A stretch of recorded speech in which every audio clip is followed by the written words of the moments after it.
Welcome to Plate It with a Purpose, where food meets story and passion meets purpose. I'm Chef Tiffany Evans, and with each episode, we share real journeys and meaningful meals. Let's get started. Hey guys, welcome to our very first episode of Plate It with a Purpose. I am so excited to have our very first guest on the show. This is Andrea Patrick of Keystone Strategic Partners. So excited to have her here. She is just everything entrepreneurship extraordinaire. She helps women with sustainability, leadership, branding, you name it, social media, marketing, styling. I mean, look at her. Okay, just everything. And so she recently has done a bit of a pivot in her business, and she's really helping women hone in on their personal branding. Okay, so she's going to join us today as we prepare Parmesan herb crusted chicken with Mediterranean roasted vegetables. This is a meal that's quick, but at the same time makes it diet friendly. Diet friendly. I am diabetic. There you go. I did think about that in choosing this meal. And it's one of those meals where your family thinks, oh my gosh, you spent so much time in the kitchen, but you really didn't. So we're excited to make that. And so it's also a meal that makes us think about refinement and just the idea of courage and identity and all the things. So, Andrea, welcome to the Thank show. you. Thank you. I'm super excited to be here. Yay. So I'm excited too. Like I said, this is our first. This is like the inauguration. I love it. I love being the first. So we're going to start out working with the vegetables because we want to get those roasting. Okay. And they take a little bit longer than the chicken because we're making the chicken in the air fryer. Love it. Right? We love the air fryer. So we'll start out with the vegetables. And so while I'm getting all those things, getting these prepped, we've got squash, zucchini, a little bell pepper, red onions. Yum.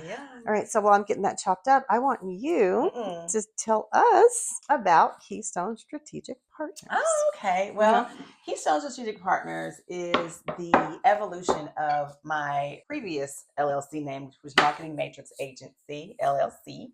And Keystone is the bedrock or the foundation of. And so with Keystone Strategic Partners, our goal is to work with high-performing, ambitious women who want to find clarity and grow their businesses and leverage who they are to get what they want. But men, if you're watching, I do have services for you because a lot of the things that we talk about with personal branding affect your ability in the back office and your customer experience. And so when you think about sales funnels, websites, you think about the customer experience, your personal brand is and your ability to leverage your personal brand is going to be very helpful to create those systems and processes that will lead to that positive customer experience. And so Keystone is basically the foundation of your business. It helps you develop a foundation so you can minimize the stress and overwhelm that happens with entrepreneurship. Very nice. Very, very nice. So like I said, you have done so many different facets. I have been around the world and I. So what was it that, you've supported women, like I said before, marketing, social media, styling. This woman has the best sense of style. You can see today she has on an apron, so you can't see all of it. But animal print, I love it. It's a neutral. I have the traditional animal print. Miss Andrea does navy. I love navy and all the things. My favorite combination. Absolutely. So she is like style guru. I call her. I'm like, what should I do? She's got her style. She knows what she's doing. Don't let her fool you. What is it though that made you kind of say, okay, let me focus on personal branding? Well, for years, first of all, let me just say it's always been my focus. However, my husband and I were having a conversation about how do you get people interested in this? Because it's not the sexy marketing topic, right? Most people care about advertising and sales and social media, but what they've neglected is that foundational piece of knowing who you are and how you relate to not only your business, but how you relate to your customer, because that's what creates the positive customer experience, right? That relatability, that trust factor, right? So initially I was trying to backdoor the personal branding by doing social media management and website development, the more traditional marketing topics, right? Right.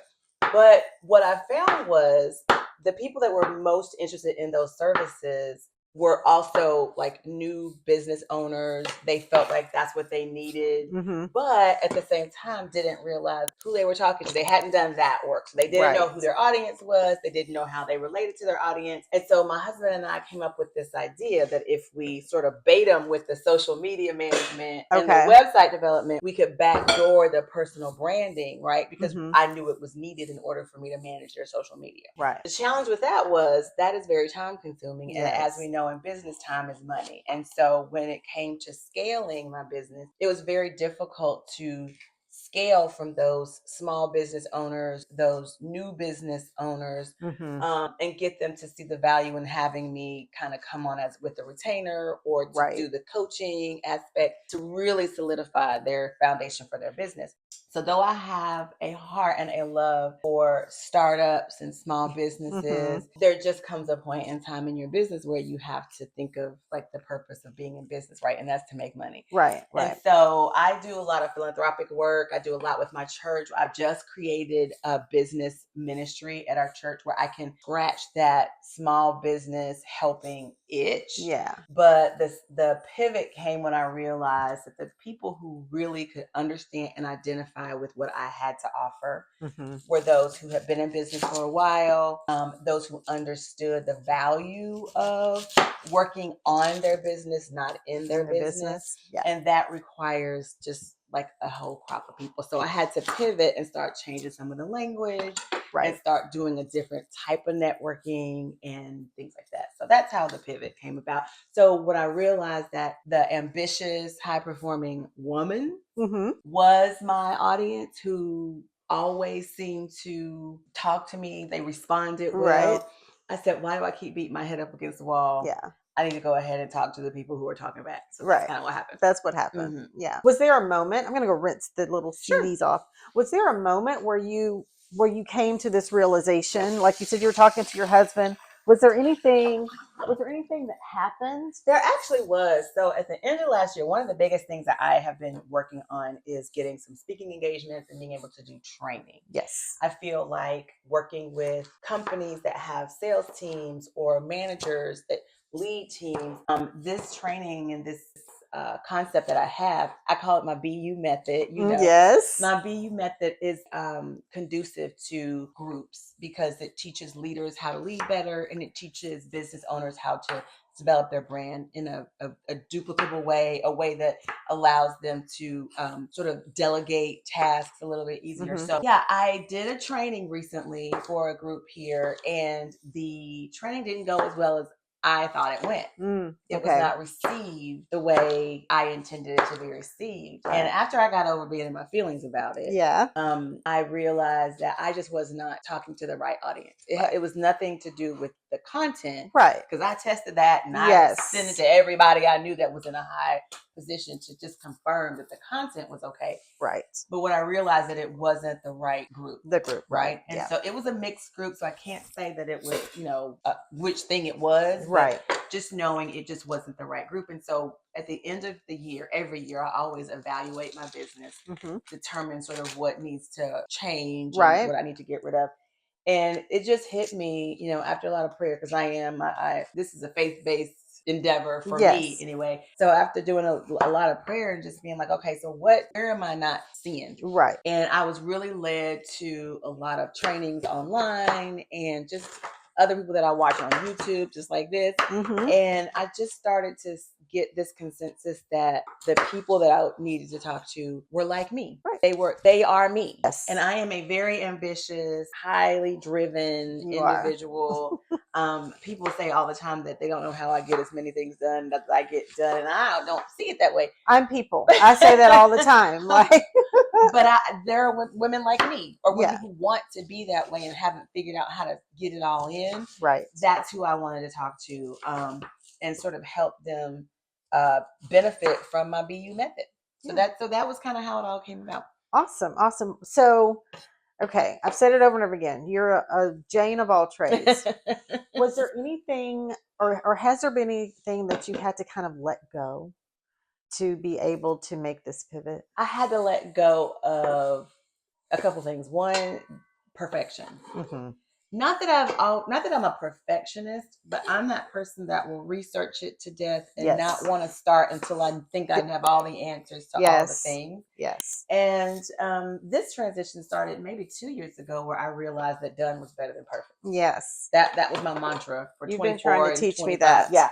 Done is better than perfect. And so that was the first thing I had to let go of. Okay. It doesn't all have to be right the first time. And especially when you're starting out, like I'm growing my YouTube channel also. And when you're starting out, you think everything has to be perfect, but it's like nobody's even seeing it. Like the first, as you grow, nobody's watching your video. So if you're going to mess up, that's the time to mess up. So that was kind of when I started that done is better than perfect. And then the other thing I had to let go of was the need to please everybody.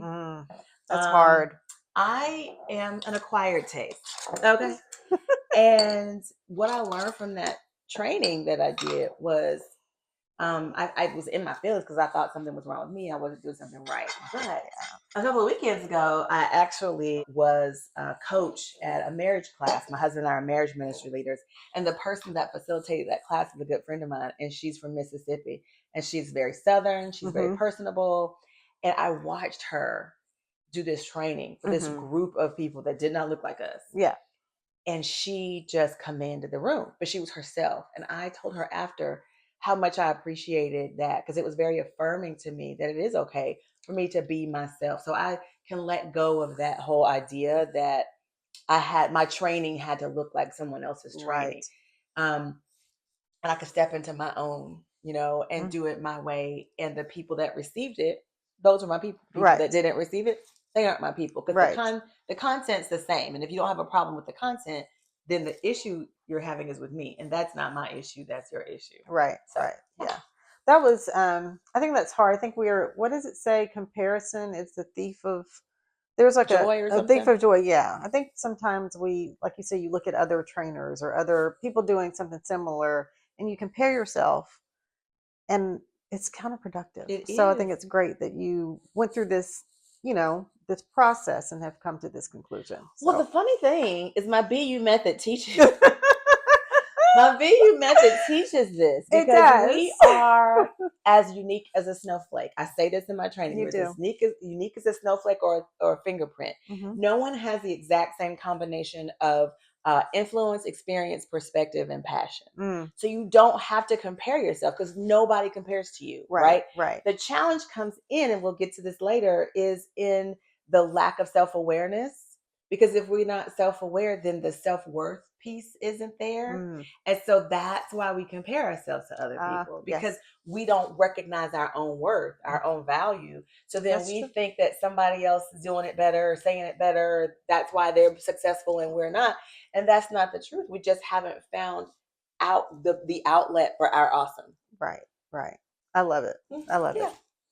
All right. Well, so we're going to keep it moving. You're my sous chef for the day. Okay, tell me what you need. If my hands are clean. If you can just sprinkle, we've got some seasoning salt, some black pepper, some Italian seasoning. I'm a Southern cook. I'm from Alabama. I don't measure much of anything. I'm from North Carolina. I don't either. So you do it until your heart feels happy. Exactly. That's what I say. So we're just going to sprinkle and shake. Okay. I'll try to put some measurements in the notes. But while you're doing that, I'm going to grab some olive oil. I failed to set that out. It's Mediterranean. It's Mediterranean. So it's got to have some Mediterranean in it. I meant to tell you, I couldn't find the thing. Okay, and then we're just going to... Like a drizzle. Just drizzle a little in there, yeah. Now, did you know, I told you that I'm diabetic. So did you know that your pancreas actually processes fat as well as regulates your glucose?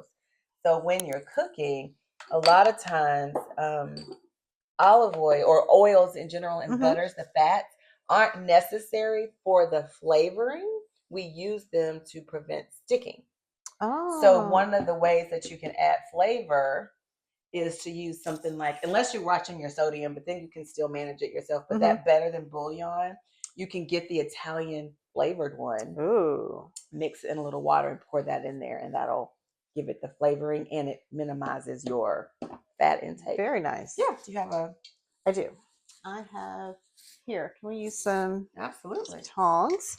All right. And believe it or not, they are about ready to go into. I'm going to preheat the oven to 425. And actually should have been preheating, but first episode, okay? So Done is it's better than perfect. perfect. Okay, so it's going to beep when it's ready. You taught me a cool trick about parchment paper. So we're going to bake this on parchment. And Andrea saw it rolling like this. She saw me kind of fighting with it. And she's like, did you know? So she's going to show us a trick. Right. So if you just ball it up. Okay. Like that. And then open it up. Now it will not roll on you. Booyah. I love it. There you go. That is amazing. Isn't that awesome? Because I was struggling. You do struggle. You do struggle. I was struggling. You are not alone in that, my friend. That's exciting. This actually made my day. This trick right here, because sometimes I will even not use parchment because I'm like, I don't feel like fussing with the parchment paper. And now I can't. Yep. Oh, these are going to be good. That looks good. That's going to be yummy. No, that North Carolina, just do it till your heart is happy thing. And it has to look right, too. Yeah, like, right? Exactly. And I think I might have to step out and sneeze. What is it?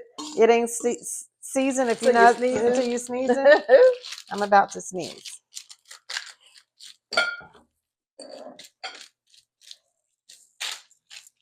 There you go. Probably want to put those as evenly distributed.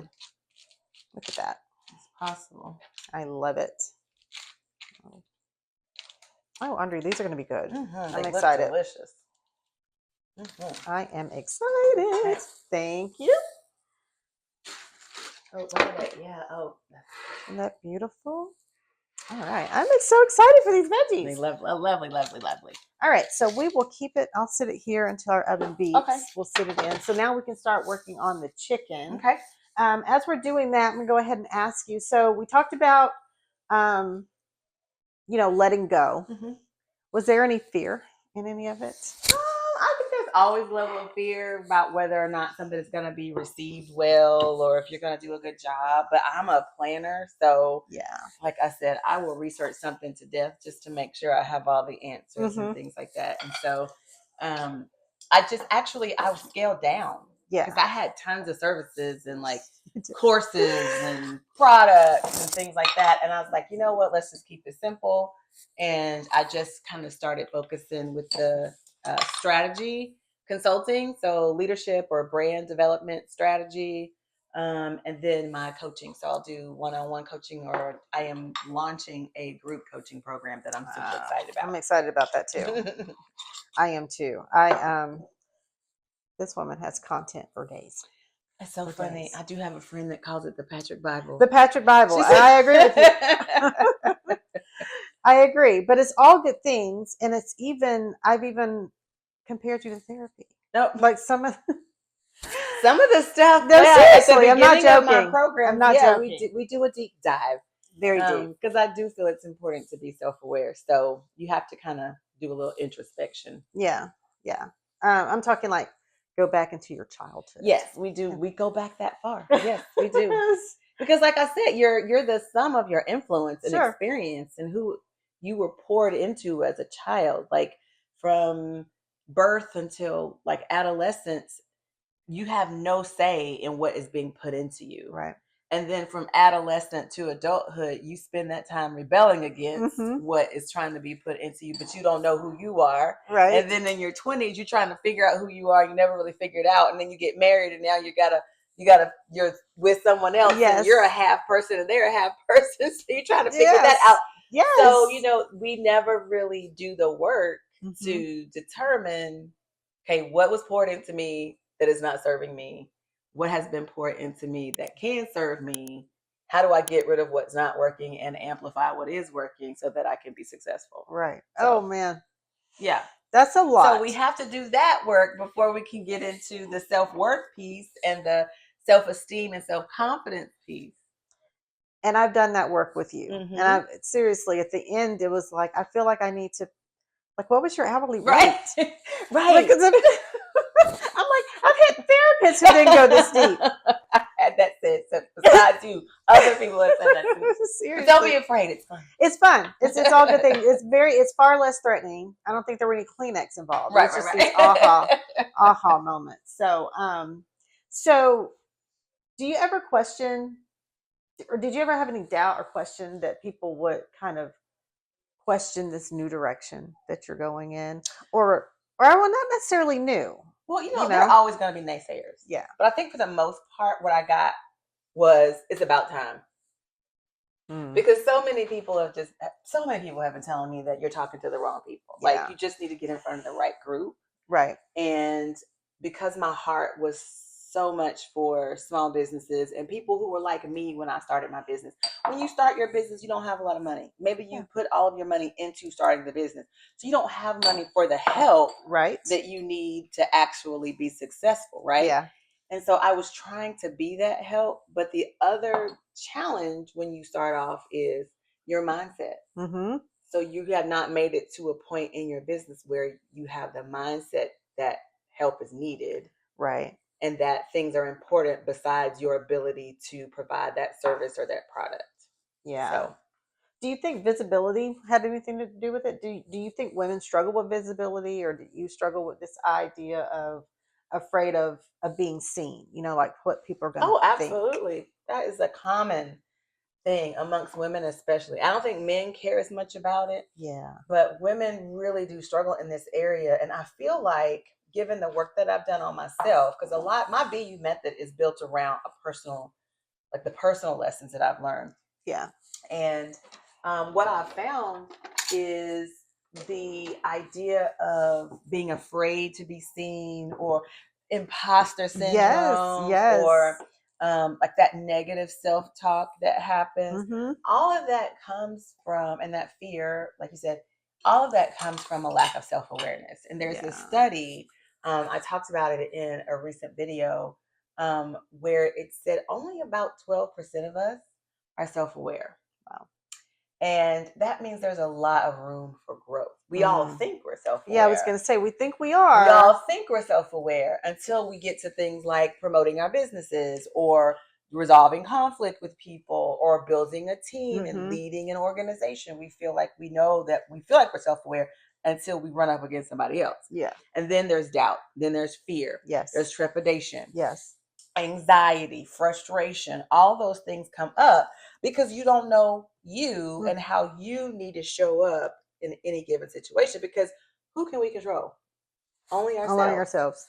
You can only control yourself. So it would behoove us to Excuse me. Seasonings. Okay. It would behoove us to know us. Yeah. So that when we need to communicate, we can communicate effectively. Mm-hmm. When we need to resolve conflict, it would behoove us all to consider who we are, how we became that way, how we can be most effective when we're talking to other people, when we are growing our business. Because what we need to relate to our audience if we're growing a business, like, why should someone work with us? Because granted, let's just be honest, somebody else is doing the same thing you're doing. Like, you are not an anomaly. Right. So the unique value is what's going to differentiate you. Yeah. So you have to know yourself in order to know what makes you unique. Yeah. That's very true. And you said, imposter syndrome, even with me launching this product or project, it's like, okay, I know how to cook. I love cooking. I know how to interview people. I was a journalist for over 12 years. But how long, Andrea, has it taken me to do this? Listen. Full disclosure. Listen. How long has it taken to get to this spot? It's been a minute. It's been a minute. That we'll leave it at. It's been a minute. It's been a minute. And even work, I have an accountability partner who's been, wanting me to do like behind the scenes and, just doing some things to kind of tease. And in the back of my mind, I'm like, I'm afraid to put it out there. I've done so many things. How's it going to be received? Are people going to think I'm jumping? Just all these negative, limiting thoughts. And I'm like, I need to go back through your course again because clearly. Well, again, you start to think about all the things that could go wrong. Yeah. And you don't think about all the things that could go right. Yeah. Very true. Very true. And again, this is the beginning. So if something is messed up, nobody's going to see it really. Right. You know, in the grand scheme of things. In the grand scheme you don't of have things. tens of thousands of subscribers Right. that are going to all Not look yet. at it. Right. Not That's yet. the point. But for now, we can, if we Yeah. have a little mess up, and then whatever we mess up, honey, that's what they make editing for. That's what post edit. Yeah, we'll That's fix what it in editing post. is about. That's true. That You is wanna very put true. these in? Yes, yes, they're our little oven beats. So we'll go ahead and stick these in. I'm going to set a timer for 25 minutes. Okay. We'll let them roast for 25 minutes. In the meantime, we've been working with the chicken. So before we ever came on, I prepared the chicken.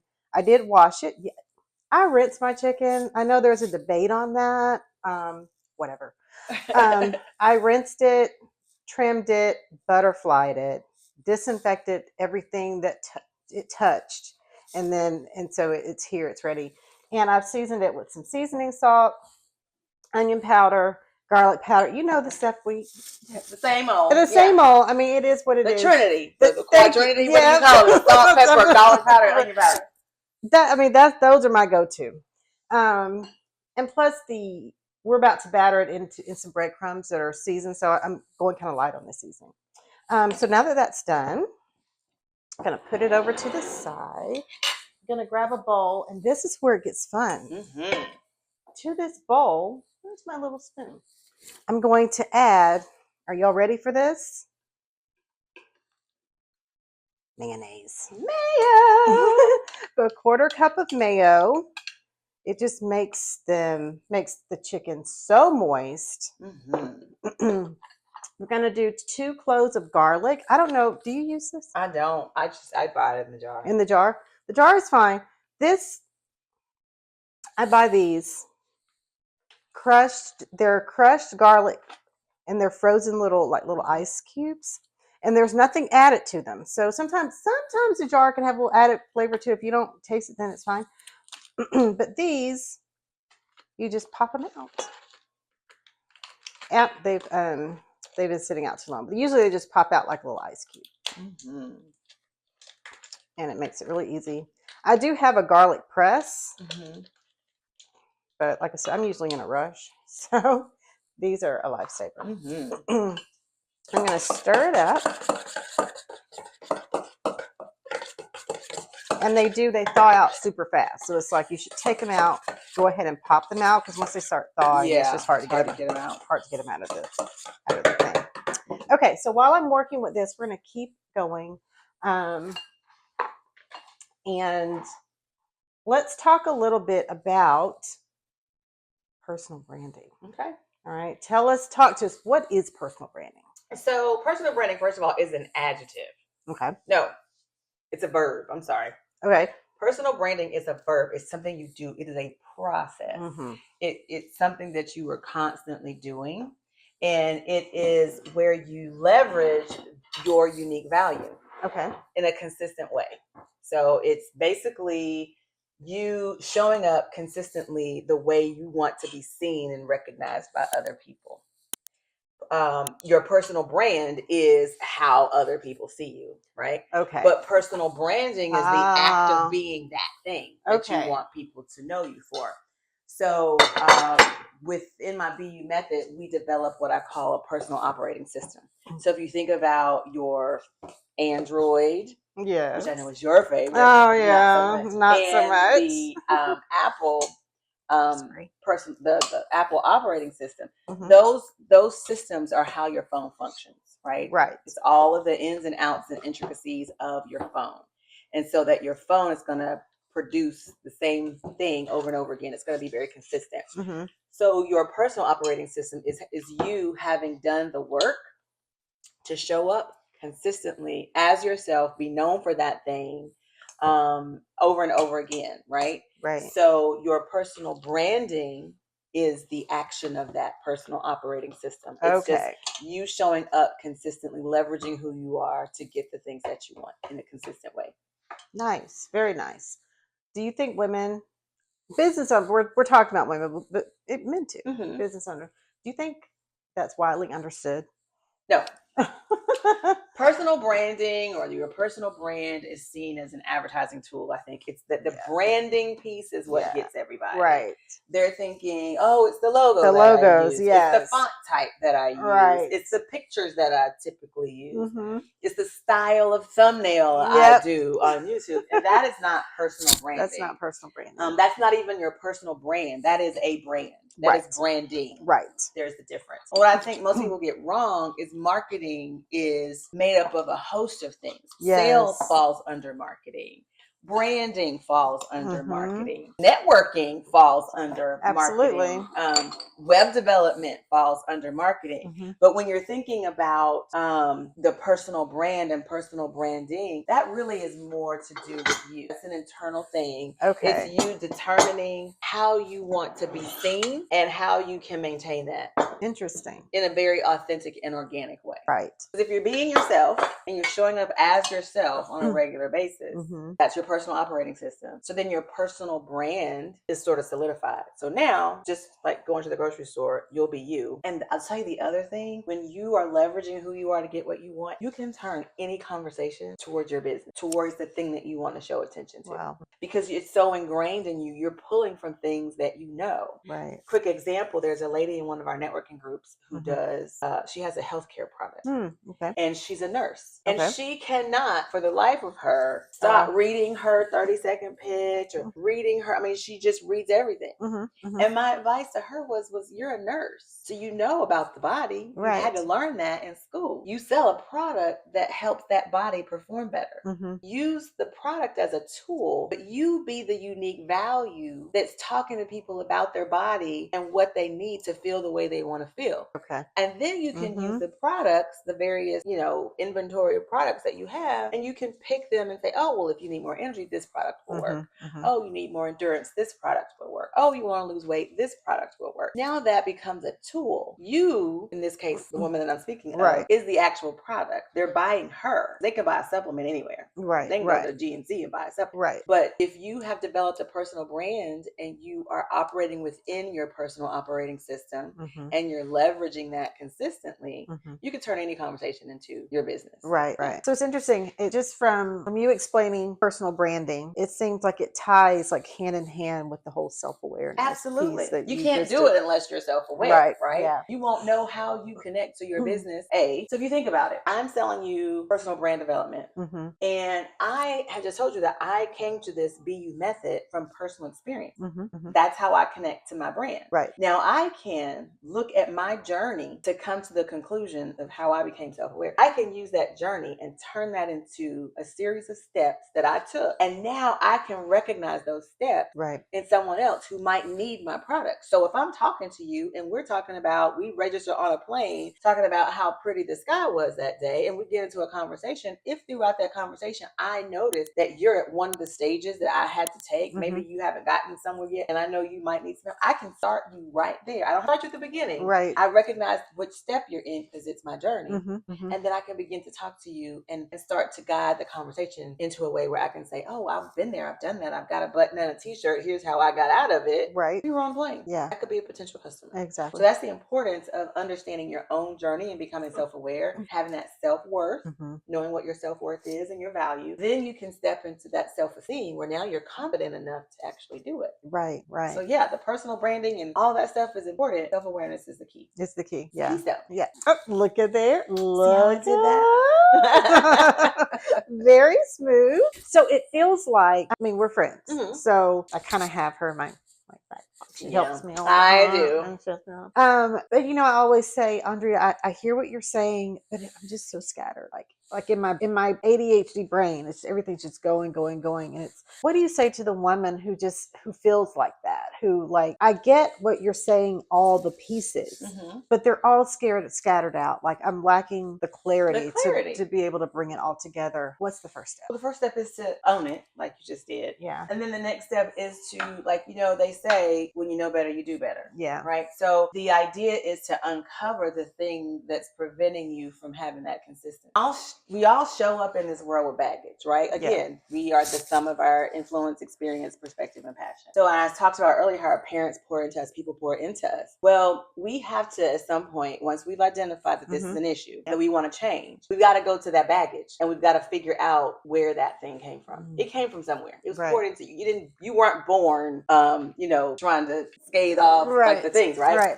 So we've got to go in and figure out where that came from. And that's part of the coaching and the training that we do inside my program, Project CEO, and inside my group coaching. Okay. Is to really think about like, okay, there is a process that we can go through to help you identify where those things came from. And then once you know where it came from, you can identify what the triggers are. So if you know, okay, I know what to do. Yeah. I just haven't figured out how to Right. do it yet. Yes. Then it becomes, okay, well, That's why? Well, why? Is it a time management situation? Yes. Is it a procrastination issue that you might have? Is it a fear or an anxiety of maybe you don't feel like you're good enough or worthy enough, right? Or skilled enough. Or skilled enough, yeah. right, right?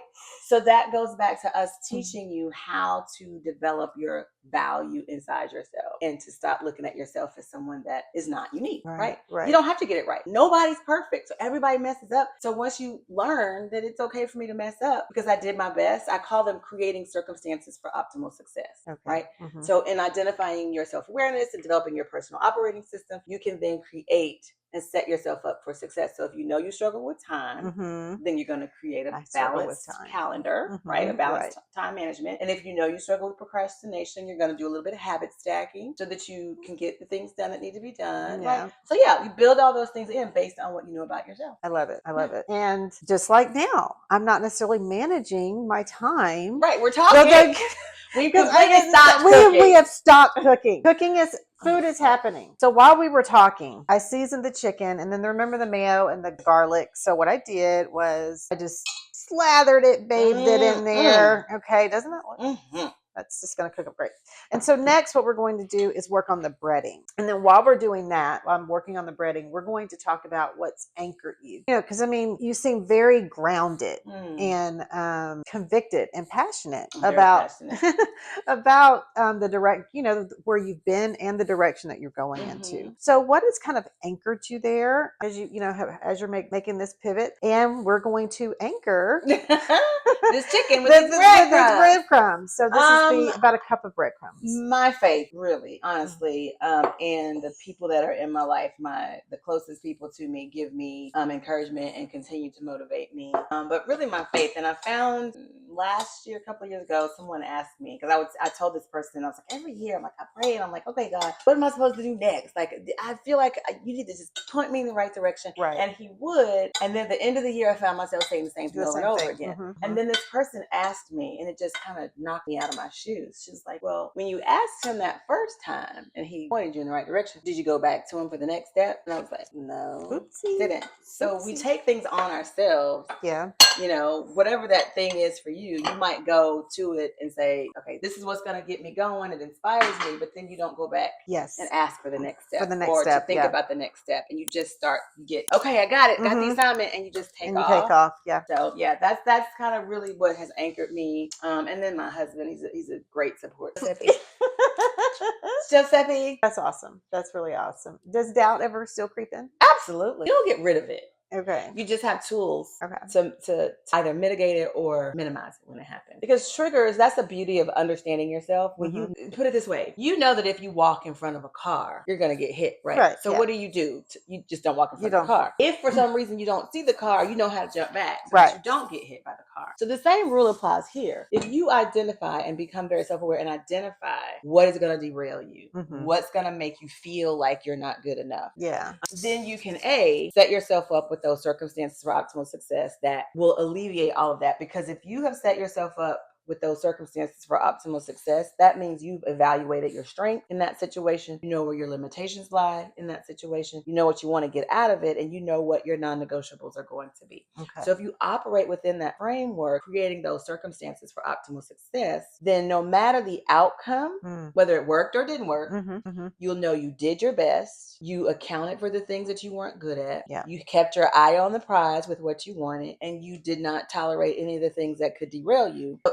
if for some reason you don't succeed, you're not lamenting what you could have done differently. You're That's not good. struggling with, well, if I'd have done, Yes. if I just, That's the you worst. will know, you know what? It wasn't for me, right? Because Mhm. I did my best. I showed up as my best. But unless you know what your best is, you've done the work to figure that out, then you're going to have those struggles. Yes, you have to start. You have to You have to start. do the work. You have to do the You work. have to do the work. And that's what most people don't want to do. Most people want you to do it for them. Social media, do my website, you know, do the thing. Yeah. Give me a framework. Yeah. Hold my that. hand. Repeat that. So how do you protect your own identity? Like, you're helping the village. How do you protect your own identity? How do you keep Andrea moving forward? And as you think about that for a second. Okay. See, that's the thing. She don't have to think about any of this. So that doesn't give me time to like move to the next thing. She's just like, you know, that is the beauty of leveraging who you are to get what you want. See there? Doesn't miss a beat. Doesn't miss a beat. Okay, so while you're thinking about that question for like 10 seconds, I'm going to let our viewers know that we have our chicken all mayonnaised up and everything, and now I'm just going to batter it. I did a cup of breadcrumbs and like a half cup of Parmesan cheese, grated Parmesan. So I'm just going to, this is like a dredge. So I'm just going to do that. Be like cup and a cup. Okay. I love these Parmesan cheese. Okay, true confession. The recipe said a cup and a quarter cup of Parmesan. I said, but no. No. We're doing more than that. I love it. So yeah, the more the merrier. The more the merrier, yes. Okay, and so I'm going to dredge it, get it ready in the air fryer. Yummy. I am all for shortcuts, and so I use parchment little insert here. That way I don't have to spray. I don't have to worry about spraying it. So yeah. All right, so the floor is yours, Andrea. Okay, what was the question? I don't remember. Oh, how do you protect your own identity? Like as you're helping others, you know, how do you keep Andrea going? That's the beauty of just like the personal branding, right? Because it is a process. So you're constantly learning it. Like you have to have a growth mindset to continue to strengthen who you are and like continue to learn yourself. You start surrounding yourself. When you know yourself, you actually start surrounding yourself with people that pour into you. Yeah, that's true. Then you're not constantly feeling like you're the one doing the pouring all the time. Yeah. You get a little reprieve in that area. But even if you are the person that's doing the giving, when we talk about that personal operating system, you're also doing you're managing expectations and you're teaching people how to treat you. And you may have heard that teach people how to treat you thing, but the part that I found is missing is that holding those people accountable for what that's you don't hear that part. You don't hear that part. So you can teach someone how to treat you, but if you find that they are not listening,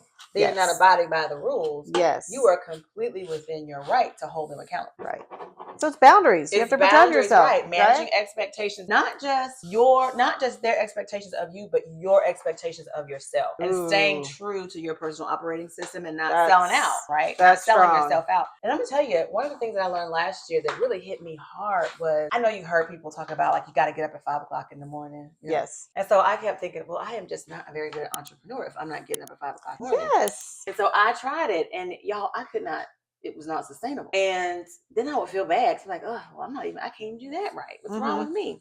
Well, what I realized is I was lying to myself. I knew good and doggone well 5 o'clock in the morning was not going to be the time for me. But I said, no, we're going to do it. We're going to do it. And I said to my husband at the end of the year, I was like, you know what? I'm mad at myself. And he's like, why? I said, I don't like it when people lie to me. I do not like liars. I don't like people lying to me. I said, man, I sat up here and lied to myself. And lied to yourself. Let that sink in. I sat here and lied to myself because I tried to sell myself a bill of goods that I was going to get up at 5 o'clock in the morning. And I knew based on the work I'd done on myself that was not something that I wanted to do. That's not who you are. Right. Right. And that's okay. And that is okay. That is the beauty of developing this Be You method, because you don't have to conform. Yes. You can be you and still get it done. Soundbite. Yeah. You don't have to conform. You don't have to do it somebody else's way. If you want to be successful, you've got to find your own way. You can borrow. Right. Like some people, they like getting up at 5. Well, 5's not for me, but I knew what I wanted to do in the morning. So I was able to reverse engineer my day to determine the earliest I needed to get up. Right. Or if you do it backwards, the latest I can get up. Yes. To get the things done in a timely fashion. Yeah, I get that. I tried that. 6 o'clock is a struggle for me. 6:30 has been. Yeah. I've been, 5 o'clock. Don't even. It's like setting yourself up for failure, right? I'm still drooling at 5. My body's not prepared for a wake up at 5. No, sometimes I'm just getting down and into REM at That 5. is true. So You do have an issue with going to bed. Segment. A whole nother situation. It's a lot to unpack there. I need to go back through one. Oh, where did this come from? We'll talk afterwards. Yeah, I think there was wine. something just came to mind. I think I know aha moment. Like, okay, now I understand what personal branding is. Three tips. First, I would develop that personal operating system and do that work to find your clarity and understand your strengths, limitations, desires, and non-negotiables. And I call that your personal framework, actually. Because if you can figure that out first, then what you can do is operate within that framework to always show up as your best. Okay, I'm going to put this in at 390 in the air fryer for like 8 minutes. I'll flip it and do 8 more minutes. Okay. The next thing I would do is I would consider your steps, like how you relate to your audience and what solution it is you are solving and how you came to that solution. Did you help someone else? Did you go through the process yourself? Whether it's a business or even just in your life, if you're someone who loves to work in the community and you are a philanthropist, why? What about you connects to the organizations that you work with? And where in that identity can you meet people where they are? Can you develop steps for that? And then I would develop those steps. And then lastly, I would say really understand how you want to be treated so that you can teach people to treat you that way and then hold them accountable. That is so huge, to hold them accountable part. Because that will alleviate a lot of fear of what people will think, fear of what they'll say. Because if they already know, for instance, my friends know that driving on a Sunday, not happening. It's not going to happen. And if I do, you are loved. Okay. So they don't ask me to drive on a Sunday, right? They don't ask me to come out, right? No. So I've taught them how to treat me. And if they ask me to do it, I'm like, girl, you know I don't do that. I'm holding them accountable. Right. So those are the 3 things I think. That's so funny that you say that. I remember it wasn't last year. Time flies so fast. What was it? Maybe a year before last. But I'm a pampered chef consultant. Yeah. And Andrea agreed to do a show for me. And she offered to do it on a Sunday. The lesson here, one, is that I'm a real friend because I felt so loved in that moment. She did it on a Sunday. People showed up. But also, I knew she has made it so clear how she feels about her Sundays. So I was not going to ask her for a Sunday. Like, she had me so trained that when I had the calendar out and I was trying to figure out what day, Sunday never came up. It was not a question for me because she has taught me how to treat her. And I respected that. She didn't have to hold me accountable. I respected that because I'm good that way. You are. But when she offered it up, I was like, what? Do you know what you just said? Are you aware? That's a Sunday? And I dare not cancel. There was no way I was canceling. We had the best time. That was a fun time. We really did. And the other thing, that was at Christmas time, wasn't it? It was. I had a bunch of things going on. Yes. The bread party. Yep. See, about time, I even had a timer, and I'm about to burn the veggies. Uh-oh. I forgot. Uh-oh. Our veggies are ready. We're so engrossed in conversation. We are. Okay, so did we say? Oh my gosh, that looks so good. Okay, just in time. I'm gonna clear it. I'm gonna wipe this down, and then we'll let you see our. But they smell good. They smell so. They smell really, really good. So, all right. So, kind of in closing, I have a few kind of closing questions. Okay. One, rapid fire. Yeah, if you could go back and tell the earlier version of yourself one thing before this pivot, what would you say? She has to think, y'all. I can clean off my space. Actually, I'm just giving you time. I should have known. I would tell myself that I'm enough. Mm-hmm. I'm enough. I don't have to be like anybody else. I don't have to do it like anybody else. It doesn't have to look like anybody else's. Wow. I'm enough. I love it. I love that. What legacy do you hope you leave for women entrepreneurs? I want people to own their awesome and know what that looks like. Women oftentimes, we feel like we're the nurturers, and sometimes we feel like we have to sacrifice what we want, especially moms. We have Yes. to sacrifice what we want for the good of the whole family. Definitely. And aside from not feeling like you're enough, because sometimes women are stay-at-home engineers. Yes. I love that. They don't stay-at-home engineers, and they don't feel like they have value in the home because all they do is take care of it. But that is a job, and I dare any man to try it. Right. On a regular basis. But we don't own our voice. We don't own our awesome. Right. And we need to learn how to do that. So I want to leave a legacy of this process that helps people not only identify who they are, but then walk in it so confidently that they are owning their awesome and commanding rooms. Mm-hmm. I love that. And that's true. They've done work on that they've kind of quantified or tried to stay-at-home engineers. Mm-hmm. If you had to put a dollar amount on what they should be paid, mm-hmm. and really break down all the different roles, and if you had to pay someone to mm-hmm. do all these different roles, I mean, high six-figure mm-hmm. number.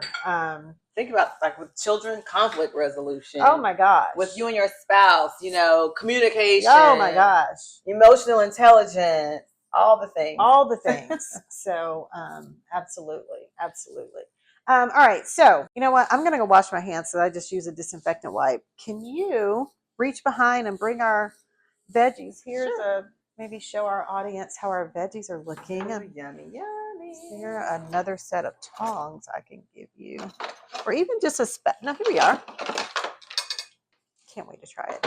Maybe give them like a little toss. I'm just gonna wash my hands real quick. I'll be right back. When the chicken is done, you're gonna plate it up. Yes. Oh, that looks so yummy. I'm excited for those.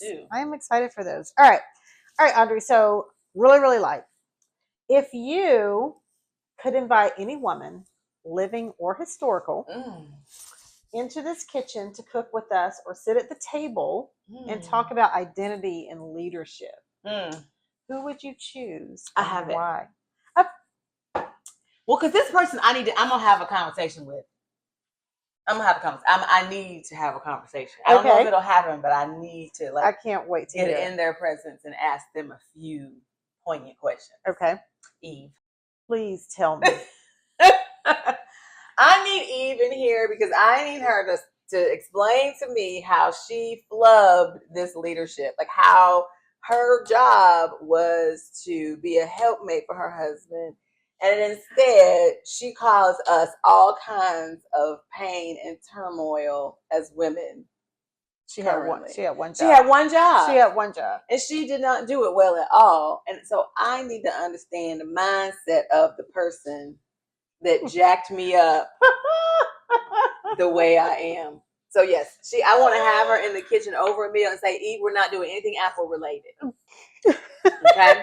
You get vegetables. No, we're going to do a vegan vegetable meal.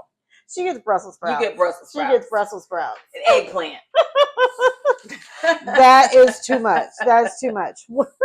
Eggplant. Not eggplant. Yes, I don't like eggplant. And peas. You don't like peas? I don't like peas. Oh, my husband can't stand peas. I don't like peas. I have another friend who doesn't. Do you mean green peas? Mm-hmm. I don't like them.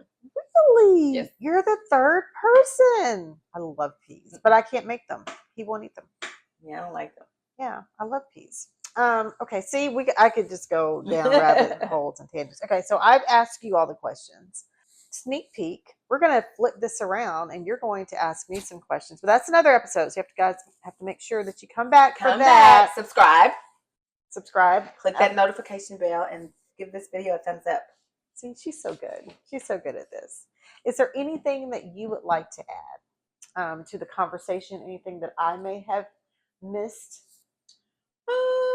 You can edit this part out if you like, but I think if you want to know more about developing a personal brand and how to leverage it, you should follow me on my YouTube channel. Absolutely. Andrea Patrick Official. Hopefully it'll be down in the description box below. It will be down in the description box. Absolutely. And so we are going to flip the chicken. Okay. The chicken needs to be flipped, and then we're going to get it plated up. So you guys we'll be right back, and then we'll wrap it all up. All right. All right, guys, we are back. Our roasted veggies are roasted. Our chicken is air fried. So let's go ahead and plate it up. I'm so excited. Okay, me too. These veggies look so good. Yes, and I'm so hungry. Just gonna put these here. It's so colorful.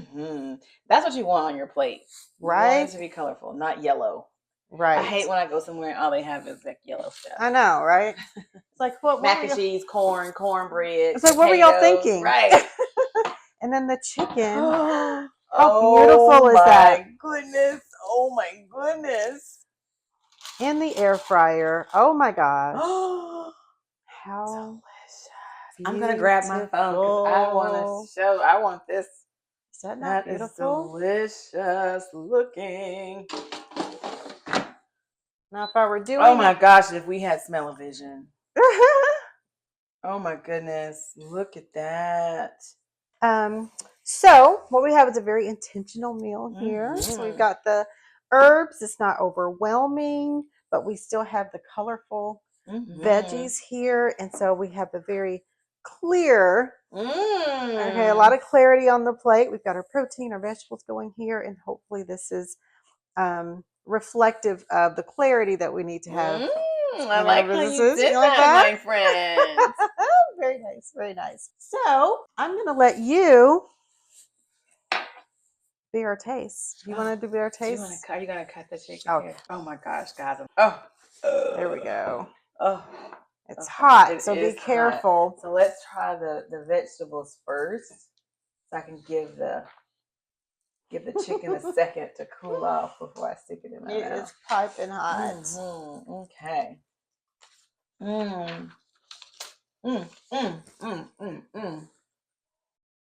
don't burn my entire mouth. So is it good? Girl. Oh, yay. All right, guys. So today's episode, it reminds us that evolving isn't about inconsistency; it's growth. And so, personal branding, it isn't about becoming someone new, but refining exactly who you've been. In Andrea's journey, it shows us that clarity requires courage. It does. How would you say this dish is reflective of your journey? Well, I would say that it's colorful, and I have had a colorful past. There we go. I've done a lot of things to get where I am now, and I think that that's important because your journey really does inform your value and how you show up with that value. And I think that it is clean, and it's kind of pared down, but it's still the essence of goodness. And so I think my business with this pivot has sort of helped me pare down and get to the essence of my awesome. Love it. Absolutely. What is it? All right. Well, guys, this has been Plated with a Purpose, where food tells a story and communicates a journey. Thank you for joining us for our very first episode. As Andrea said, make sure you hit that subscribe button so that you can see more of Plated with a Purpose, and we'll also be including information on our podcast. So thanks for joining us today. Andrea, thank you so much. Thank you for having me. I enjoyed myself, and I can't wait. I'm going to grab this plate, and I'll see you guys in the next one. All right, bye now.